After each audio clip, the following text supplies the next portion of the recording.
Obi as shadow president. Welcome to the news and thank you for tuning in to listen. Please subscribe to our channel to get notified when we post or juicy news updates. Please click on the notification bell. President Bola Tinubu needs help at this time to save him from politicians who are running him out of relevance with obnoxious policies. In all this, Labour Party presidential candidate Peter Obi appears to be the only true friend around. Obi is the only genuine opposition that all eyes can see. Representing the Labour Party, he has not gone to bed since the end of the 2023 presidential elections. While that may blow hot air as the interests dictate, the leader of the obedient is consistent. It took Obi to remind the president that in 6 months of this administration, Tinubu trips have gobbled nearly 4 billion naira.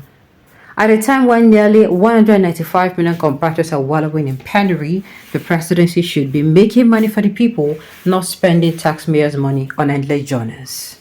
Credit to Tinubu, he waded in swiftly by reducing the weight of federal government dedication to trips outside our shores. I understand that Vice President Kashim Shettima was in Davos, Switzerland for the World Economic Forum in January, accompanied by just 5 aides. The National Assembly got a budgetary allocation of about 345 billion naira. It did not matter to many that so much money will be spent on where to park vehicles, while workers have continued to receive their salaries much later than usual. Obi raised his voice. The truth is that Tinubu must be having sleepless nights, but some of those working with him are having the fun of their lives. To them, life goes beyond the principle and the people. Money in Abuja is free and life is good, spending liquid cash. The truth is that Tinubu must be having sleepless nights, but some of those working with him are having the fun of their lives. Abuja has now become more attractive to tourists. They have animated their sales across the country and shown special interest in the erstwhile peaceful southwest geopolitical zone. Recently, 2 traditional rulers were killed in Ekiti. In 7 months of the present administration, over 2,400 Nigerians have been wasted by bandits, kidnappers, and other gangs of criminals. About 1,870 citizens were abducted, many of them still in the forest waiting for rescue or ransom to be paid for their freedom.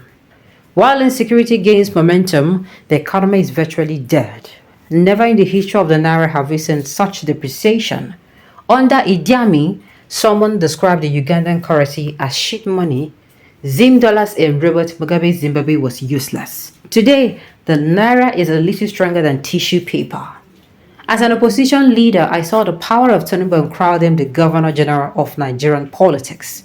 The Nigerian president is more than a Governor General. I want the president to put politics aside and face the business at hand, which is to rescue the country. For starters, the president should do away with his economic team. They cannot drive this mission. It is easier to manage the Lagos economy than to face the task of taking Nigeria to a sane level in the global market. The Tinubu I know has no permanent enemies. When the All Progressive Congress APC ruled from outside the fence as a opposition party, Dr. Ngozi Okonjo-Iweala was battered from all angles. While she created a stable economy, critics doom.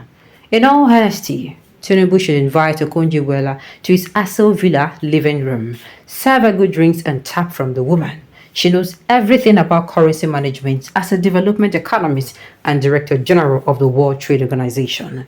The floor is open already. The WTO boss and Shettima showed their dancing skills in faraway Davos.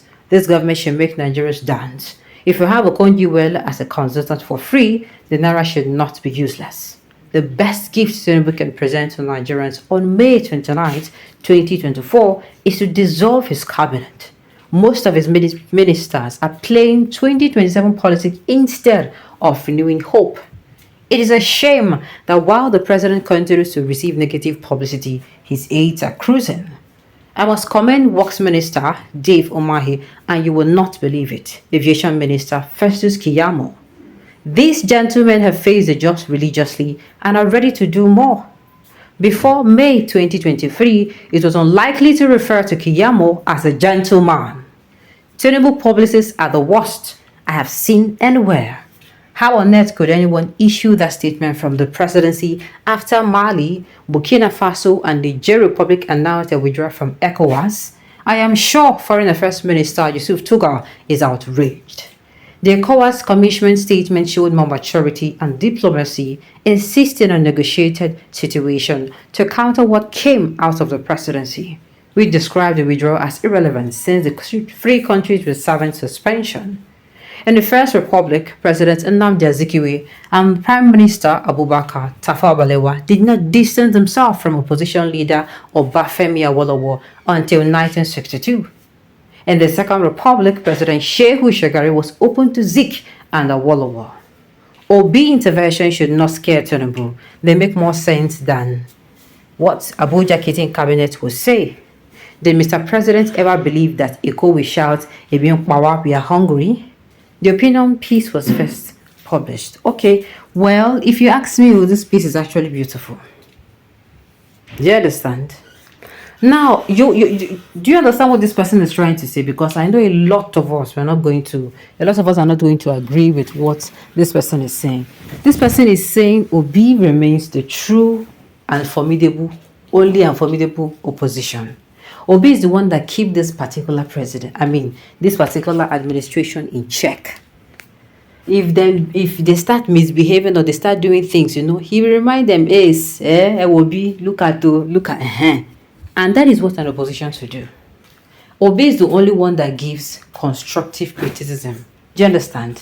Anytime the government looks as they have relaxed too much, by the time he comes out and this thing people did is not okay, this is like this, do it like this, he not just criticizes, he also gives, he gives good good feedback as well.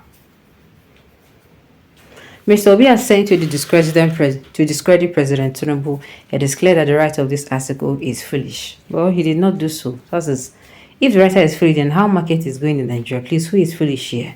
Well, let me tell you people, like I said, if you understand the article very well, the article was not made to discredit anyone. This article is just saying.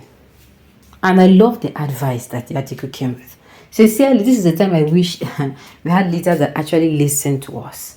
When people talk like this, to pick, not that you're going to take any advice any Dick and Harry will give you, but you're going to come outside and, pick the best out of the advice, and actually implement it to get the best results.